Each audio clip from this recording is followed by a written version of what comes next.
morning, sir. Thanks a lot for taking your time to give an interview with us. Let's start with you have like 36 years of corporate experience with 20 years as CEO of Arvind Mills and MAS Holding Sri Lanka. Before getting into that, you are an alumnus of XLRI from 1978 in doing an MBA in marketing for 2 years. We would like to know your experience in XLRI from back then. Well, getting into XLRI itself was a great celebration because there were only 41 of us in PM Ooh. and about 44 in HR. And that was just one, the old admin block that is there in the campus, that's it. Not all the expanded versions that you see now. And then, of course, the gender divide was 3 girls in BM, the rest were boys, Oh. and 4 girls in HR, and the rest were boys. So it was a, the girls then were in great demand among the boys. That's one experience. There's a lot of competition for the girls. That apart, because it was such a small cohort, there was a lot of closeness among us because that was your life for 2 years. Yeah. Not like when you have now 900 people on the campus, 1,000 people on the campus, 1,200, whatever, So then you're dispersed. This is very, it's a collective, a small collective. So that the relationship has hung on for the last 45 years. This is the 45th year of our passing, graduating. So that is the first experience.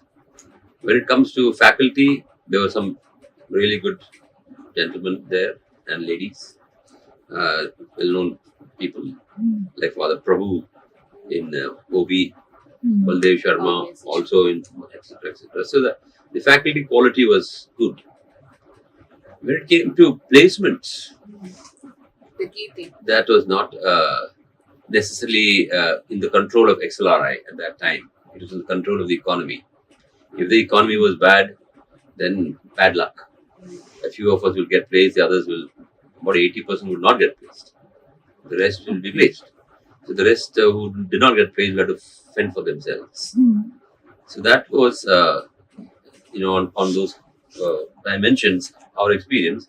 But the memories are simply powerful and everlasting. So were you there in committees like that? What kind of committees were you part of? What kind of events that you were? Well, there was the sports committee, for example, and I was part of that. I used to take part in sports, and in fact, represented the football team there. Oh. Okay, there was no hockey. There was hockey, but didn't take part in the XLRI IMC meets. Those are the big meets of those days, and we used to normally win. During my time, we won. Okay. There was also a debating committee of which I was the numero uno debater The number one. of XLRI, and we again beat IMC in the first year. Second year they beat us. So it's a very healthy competition. There was the canteen committee, which oversaw the food quality in the canteen, the mess. Not that it made much of a difference because the quality in any mess. Mess food is always a mess. It's always a We mess. cannot compare it Yes. with the normal food that we have it at home. So those were the major committees. There was this cultural committee as well, where we used to take part in all the cultural events. And again, I used to create skits and act in those skits. I used to be the director. And there were some very good actors. Some of them who have now become famous actors, Oh, like really? Mohan Raman Okay. of Tamil Nadu. Okay, Shankar Sundaram. Oh. These are all my batchmates, and they are now actual thespians in the film world, apart from being MBAs. So that was the committees we want to know. So since you have pursued MBA from XLRI from back in 1978, like we have discussed already, and you have been a visiting professor at XLRI now, teaching ethics. So what are the cultural differences, similarities, and maybe change in pedagogy? Anything that you can share with us?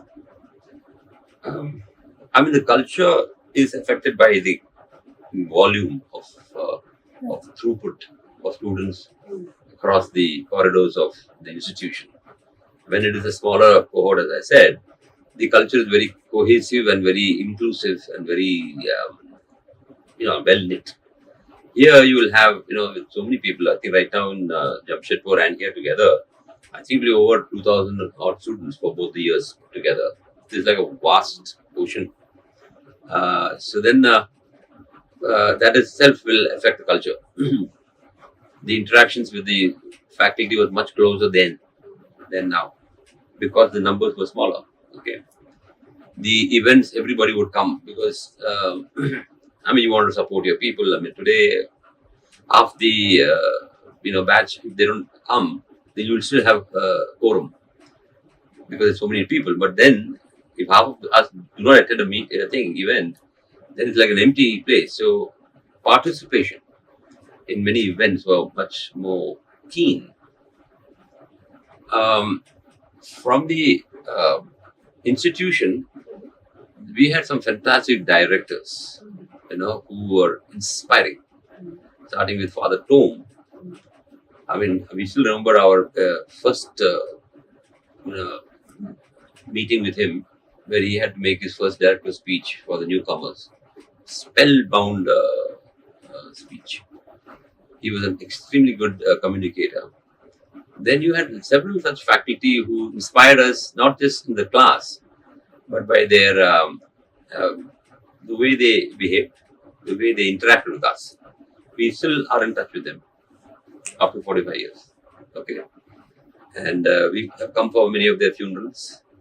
And one of the directors who had a major influence on XLRI Jamshedpur branch, including Delhi, was Father Abraham, who was my batchmate and benchmate sometimes. Okay. He was in HR, we were in BM, but sometimes we had common classes. So that father is another example of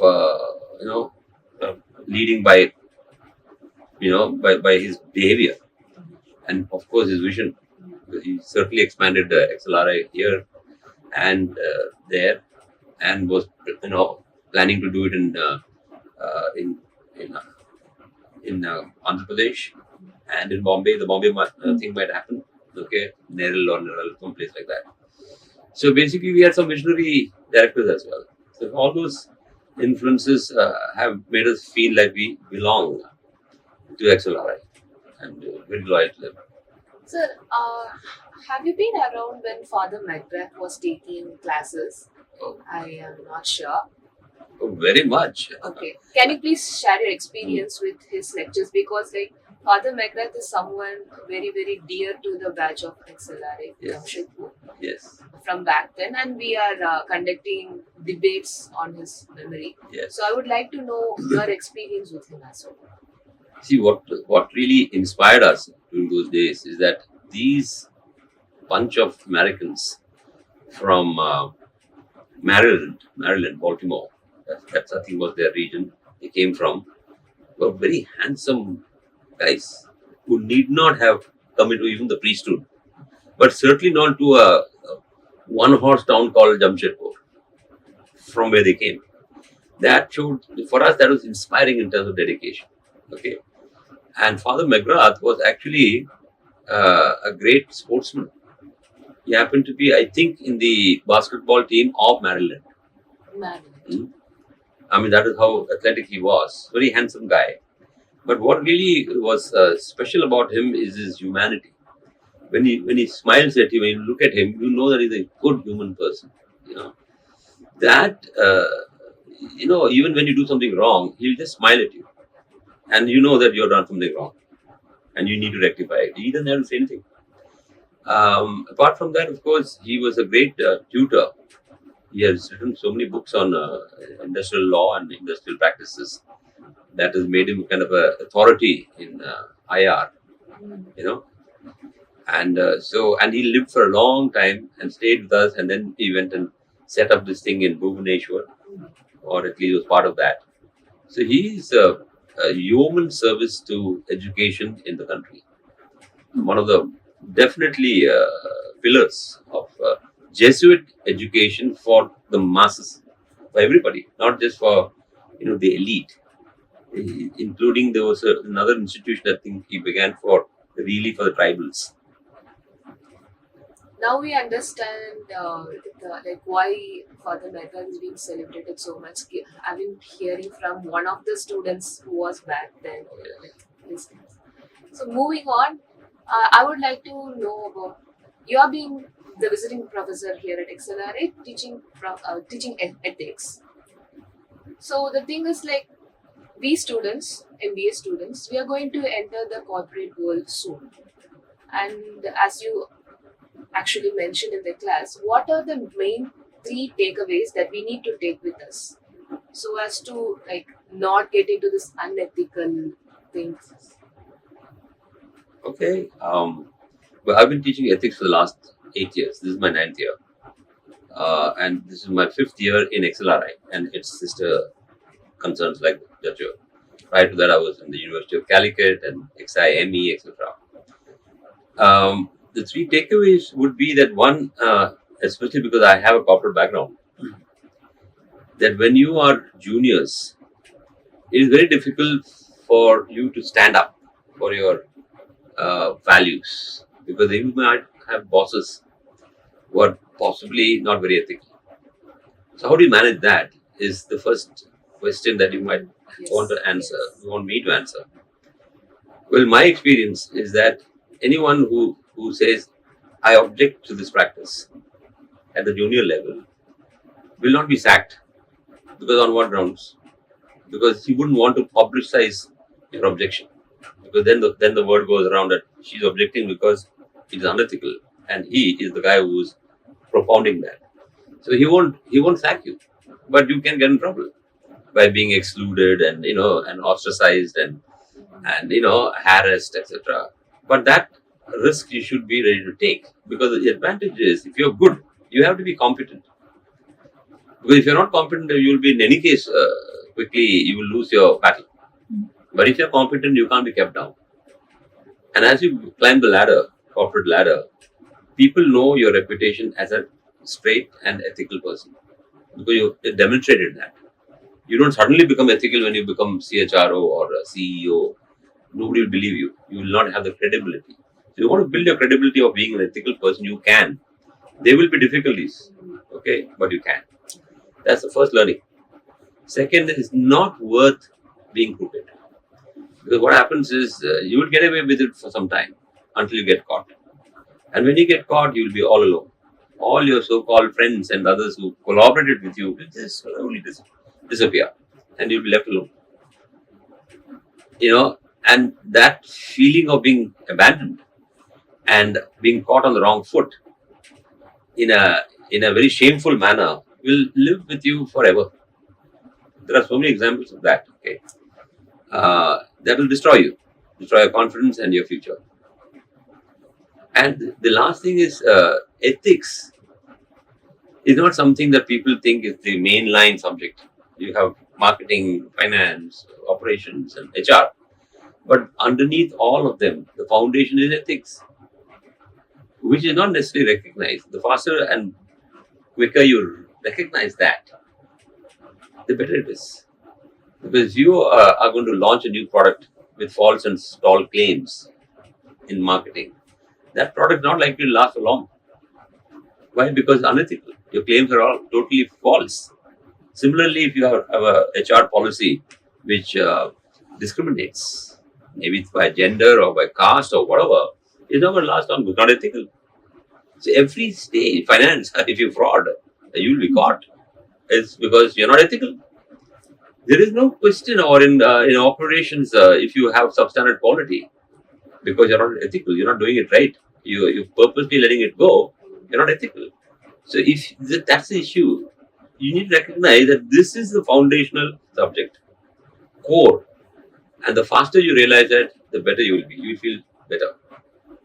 Ethics as fundamentals is more important Than any of those core subjects that you value so much. And I'm not saying that because I'm an ethics professor. I was not. 36 years of my life was mainly marketing and operations. and economics. And economics, yes. But but never, ethics as a subject. I have tumbled down to that because of my 36 years. I've realized how the value of ethics. Sir, like we know that you have worked in World Bank and also you have worked in Arvind Mills, MAS Holding Sri Lanka. What are the key challenges and impediments that you have faced and how did you overcome? Well, one of the challenges is that, you're never as competent as you think you are. You need to build up your competence even after you finish your MBA. Because there's always one person better than you. And you got to come up to that level. So there's a lot of learning that you need to do on a regular basis. It's not like I've done my MBA now I know everything. I know nothing, frankly. And what you learn in the class, applying that is an art and a learning.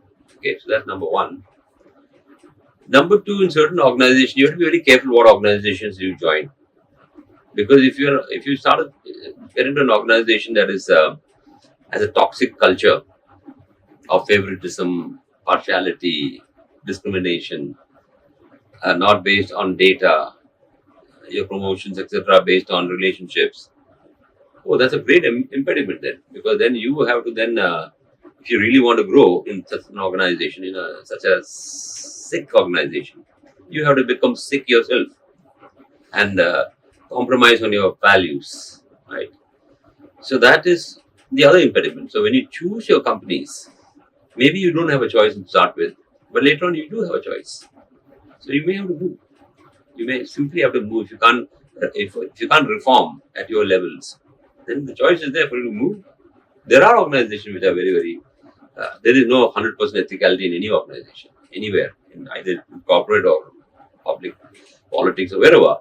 But there are 95% ethical organizations, and you should choose that. So that's the other impediment. The third impediment is that you frankly need to take a sabbatical after a few years. It's very, very good. After 20 years of working, I become a CEO after 15 years. And then I was a CEO of Arvind Mills and its various units, including one in Mauritius. I said, okay, I've now reached the top of the heap. I'm CEO, right? 5 years. So now what? Then I did my studies in Colombia. But those 2 years of Colombia was fantastic. It renewed you. It made you a new person. It made you a young person mentally. And then you are ready for the next 25 years of careers. So when you begin to slow down and become rusty, that's the thing that happens to everybody as we go along, because you stop learning. So if you want to be top of the thing, you have to relearn. And that's an impediment that you don't even realize until it's too late. Most people go through it and they keep on slipping and sliding, and then finally they disappear into the wilderness, corporate wilderness. It's a good takeaway that we need to keep on learning and relearn things that we often forget. It's a very good takeaway, actually. So the next question would be like, we came to know that you have another side, like you sing pop and rock music. So can you please share us your passion about music? And if anything, like, could you please like sing a little bit so that we can hear? Maybe. Oh my God. Maybe a small little. Well, when I was a kid, from the 6th standard onwards, I was in a boarding school in Don Bosco's Matunga. Don Bosco. Yes, in Mumbai. Okay, and there the priests, the Salesians, you had to be in the part of the choir, the church choir. So that's when I started singing. Okay, and some of the priests were good in training you, so you understand. You kind of organize your voices, etc. And so I've always been singing in the church choirs, but the church choirs are not necessarily the most professional choirs. Okay, they just sing. But when I was around 52, we used to go to a concert where I knew one of the singers. She was a young girl, okay. And after I heard her singing, I asked her, "Do you think I can learn singing at this age?" "Of course, uncle." And so she's the one who put me on to this professional singing in Chennai. Oh, Okay, in Chennai. And then, of course, that led to my doing my 8th grades in Trinity College, London. London. Yeah. And ever since I've been singing. Okay, I sing in public. I sing, of course, in the toilets. And I just love singing. Now, of course, a person from the south normally does not sing Hindi songs because they can't. Meaning they can, but A little bit of there will be some accent. Yeah. But since I was not born in Kerala, I was born in Calcutta and brought up everywhere. I don't know how to read and write Malayalam. I don't have that accent. Oh. So therefore, That should have helped. I also sing Bollywood songs apart from Hollywood songs. But I was trained in operatic singing. Operatic singing means Western classical operatic singing. Mm. Okay. So that continues whenever I get a chance to sing that kind of genre. But otherwise, normal singing of the rock and pop songs in English, and of course the Bollywood. I do. Any favorite song that you would like to sing right now? If you are comfortable. I think you can avoid that now. Okay. Okay. That's enough too. Okay, then let's just switch to the topics thing. Mm. This is something that I might have asked earlier, but still I would want to know. Like, you have pursued like different backgrounds. Like when it comes to academics, you have pursued economics, you have pursued Christian studies, you have pursued ethics, and you said that you will be also pursuing theology. Mm. Can you just give it a small brief as to like why you went from one subject to another subject through your years? Well, okay, my corporate career was mainly marketing and operations. MAS was all operations. We never had any marketing. We used to produce for Victoria's Secret and for Nike and for Marks and Spencers and supply it to them. The brands would do the marketing. So it is all operations. How do you come out with an excellent product on time, all the time? Okay. My MBA was enough, right? When I was coming towards the end of my career, I didn't intend to retire because I felt very young, and I feel young even now. Okay, and that secret is again the sabbatical and being physically fit. You need to go to the gym at least twice a week. It doesn't come just like that. It comes with what I call a routinized discipline. You need to have a routine in your discipline. You can't visit the gym now and then visit after 2 years. No, it has to be routinized. Okay? Regularity. There's a regularity in your way, in the way you do anything. Okay. So when I was coming toward the end, I said, okay, now what do I do when I retire? I certainly don't want to be in the corporate sector. I've been there long enough. And I've been top long enough. Yeah. Nothing more, So then, in some part of your life, you kind of get religious. So this was a part where I also got a little religious. And I wanted to do a PhD in theology. And therefore, to do that, your MA in economics and your MBA in marketing doesn't help. They will not allow you to do a PhD unless you have a relevant MA in that subject. Therefore, my MA in Christian Studies. Not because I really wanted that MA, but you had to do it. So I did that while working and did my MPhil also. So that's the next step. And then do my PhD. By the time I got to doing my PhD, the guide said, why are you doing it in theology? You should do it in ethics. Because you have a corporate background, and then if you do ethics, which is right and wrong without God. You don't take the name of God, but you do the right and wrong things. It can then become extremely useful for you as corporate ethics, managerial ethics. Very good advice that I got from him, and I followed the advice, and therefore I've done my PhD in behavioral ethics. So you'll find that many of these things are not are a organic thing. All these degrees, they are not for the degrees, sake of the degrees, but you needed those degrees to get what you wanted. So that's what it is. That's why we look a little disparate, from economics to marketing to Christian studies and then theology. It had a logic. Now I follow the logics. For which also I have my thoughts. So that should take me for the next 10 years if I live that long. Yes, we are surely will. We surely will. So that's it. So you're planning on a musical, Absolutely. Musical and writing books. and Which and will, books. We are much awaited to like see the musical and also read the books. thank you. Thanks a lot for spending the day with us. It was a very good interview. Hope to see you on the next. Thank you. Sure. Thank you.